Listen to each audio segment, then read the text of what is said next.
Bow, what up, y'all? Want to welcome y'all back to another episode of the Trifecta Podcast. Make sure you like, comment, subscribe, and turn the notification button on, man. We give you guys content after content after content. For today's episode, we're going into the NBA draft, and I want to talk about 4 players in particular. These are 4 players that I think will absolutely thrive in today's NBA, that I think have a bright future, and some of them may have even slipped in the draft, man. So we're going to talk about these 4 guys. Let's get into this content. Once again, like, comment, subscribe, tune into your boy Rondo at the Trifecta Podcast.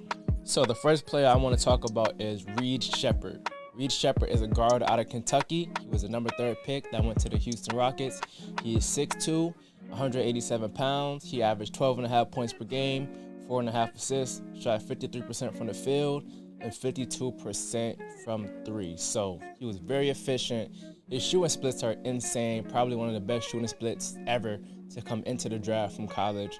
So he was lighting it up. It was definitely low volume playing at Kentucky. He didn't start, which was well broadcasted.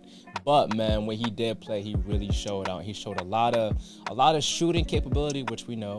But he showed a lot of playmaking ability as well. So we're going to talk about that in a little bit. So getting into some more stats for Reed Sheppard. He had a 67% effective field goal percentage, which is great. That is amazing. So essentially, effective field goal percentage is your field goal percentage adjusted for 3-pointers. So 3s are worth more than 2s. So they account for that as well, an effective field goal percentage.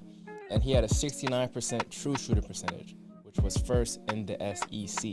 So true shooter percentage is essentially effective field goal percentage, but with free throws as well. So they adjust for free throws as well. That's why his is so high. I think he shot over 85% from the free throw line. So all around, fantastic shooter, fantastic shooting prospect. And when he gets into the NBA, we essentially know what he's going to be. He's going to be great at that skill. Now, what's the other things that is going to have to come into fruition for him in order to maximize his overall potential as the number 3 pick? So not only was Reed an offensive monster, at least in advanced stats, he was very good on the defensive end as well. So he was first in the SEC in steal percentage at 4.6. So what I really see with Reed Sheppard on defense after watching the tape is he's really good off ball. He has really good instincts. He plays the passing lanes really, really well.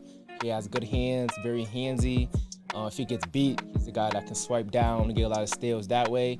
Not really quick, like an on-ball defender quick, so I don't expect him to stay in front of the quickest guards in the NBA. But he has really good defensive instincts, really smart, high IQ player that I think will bode well for him in a team scheme in terms of defensively. But I think he'll be able to hold up his end of the bargain with that. But we'll see in Summer League in terms of going against some better talent, some guys that have already been in the league, some 2nd and 3rd year guys. We'll see how he holds up. But overall, statistically, he's been amazing. He's an advanced statistic freak. I'm sure that's why a bunch of GMs loved him going into the draft. But like I said, really good prospect. And he's really good like as a connective piece on offense. So he's not a guy that's going to overshoot. He's going to play his role. He only took about 8 shots a game at Kentucky. So for a number 3 pick, you don't really see that too often. You think of like a top-tier scoring option, but he really wasn't that. He came off the bench a lot of the time. And he just kind of played his part. If he was open, he shot the ball. If he had a chance to create, he did that. But he never really went out of his element when playing with the Kentucky Wildcats. So he's really good at that. And playing with Houston, they have a lot of those type of guys that just go out and try to get a bucket, or try to create for themselves. So having him on the floor, I think kind of balances that team out. So Reed is also he's a pretty good playmaker right now. Mainly, he's really good in transition as a transition passer. So he's good at giving the ball up, throwing outlet passes. He's good at making cross-court passes in a semi-transition, finding guys open for 3s. In the half court, not as much. Not saying he's bad or anything. He just hasn't had the opportunity to really show that he's a great half-court playmaker. And at his size, being 6'2", 187, he's going to have to be a point guard. I mean, he can be a 2, but then that lies into another problem that we'll get into, which is defensively, him guarding up against bigger guys. But overall, really high IQ player. He finds guys on cuts and transition. He has a few lobs on pick and roll actions and just finding guys in the dunker spot. So, like I said, man, really good prospect, good player. Not a typical top 5 pick in terms of talent, but in terms of production, with a limited role, and a limited opportunity to like be the number one option as a freshman, his production was off the charts. So he gets that nod from me. So some downsides to Reed Sheppard, his overall measurements, 6'2", 187, that's very small. You don't know if he's gonna be a 1 or a 2. I guess he could be a combo, but when he's a 1, he's gonna have to guard against quicker guys. I don't know if he has the feet to do that right now. And as a 2, he's gonna have to guard against bigger guys, and he isn't the biggest guy in the world. So some downsides with Reed Sheppard, his measurements is probably the biggest thing. Him being 6'2", 187. He says he had a 40-inch vertical at the combine, which is cool, but he's not looked at as an athletic freak. He may be decently athletic, but he's not gonna be dunking on dudes, and his foot speed isn't the greatest, especially as a lead guard. He's gonna have to guard guys like Fox in the Western Conference, guys like Ja, Steph, if he's a 1. If he's a 2, he's gonna have to guard up, gonna have to get bigger, have to guard guys like Booker and Ant, and it's just gonna be a whole different level going from college to the NBA. We're trying to guard these guys, so that's a big thing of contention with Reed Sheppard. Also, does he have a lead guard skill set? So his overall speed is lacking. His self-creation and creation for teammates, he's shown flashes of that, but it's not really his strong suit. So I don't know if that's due to where Coach Cal had him positioned at Kentucky, not being the lead guard, leaving that to like Rob Dillingham and Antonio Reeves. But overall, man, production-wise, he's a great college basketball player and limited opportunity in terms of field goal attempts and minutes. Man, I think he's going to have a pretty good career. I don't think he's going to be a star.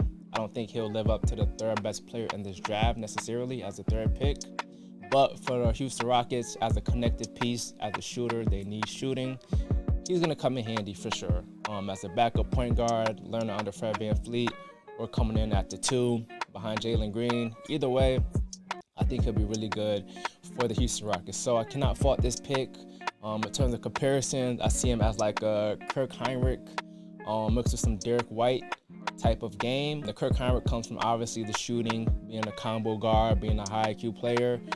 Where I see Derek White is the defensive upside, especially as an off-ball defender, being a help side position, playing the passing lanes, blocking a lot of shots. He actually blocked a lot of shots at Kentucky, a lot of jump shots. I think he averaged like almost 1 block a game for a guard, which is really, really good in college basketball. And I think it's an overall good pickup for the Houston Rockets at number 3. All right, so for the next prospect, we're going with Matas Buzelis. All right, 6'10", 208 pounds, went to the number 11th pick for the Chicago Bulls. So he slipped down quite a bit in the NBA mock draft. He was projected at number 5, I believe, to the Detroit Pistons, but they kind of zigzagged and went a totally different route. But man, this is an overall great pick for him falling down this low.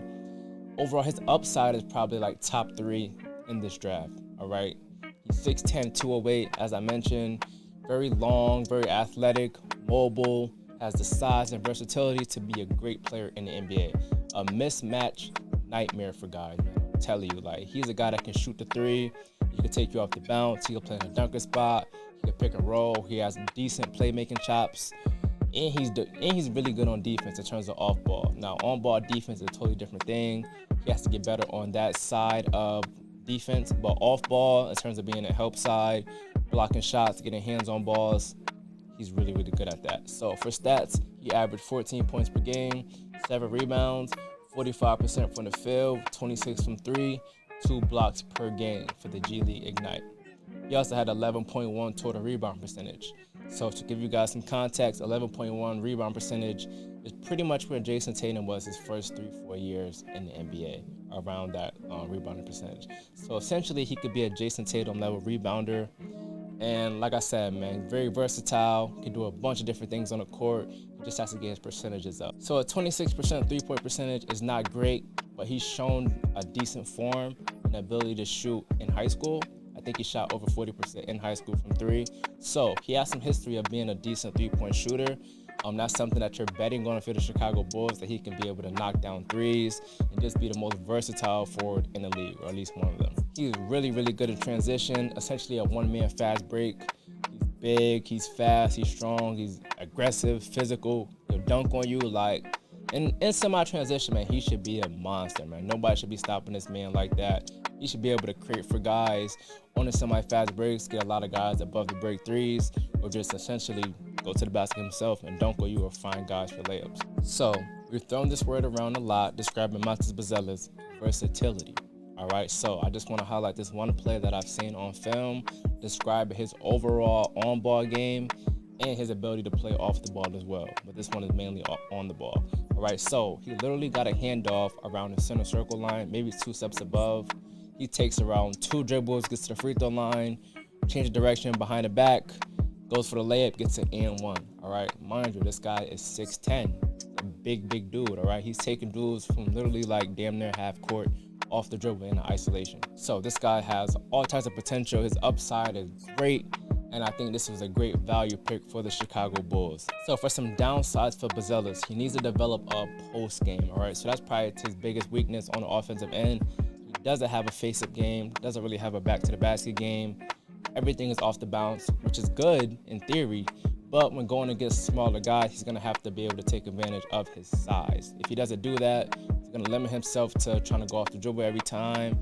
The smaller guys are just going to rip the ball from him because they're getting lower to the floor. So in order for him to maximize his potential, he's going to have to become a respectable shooter.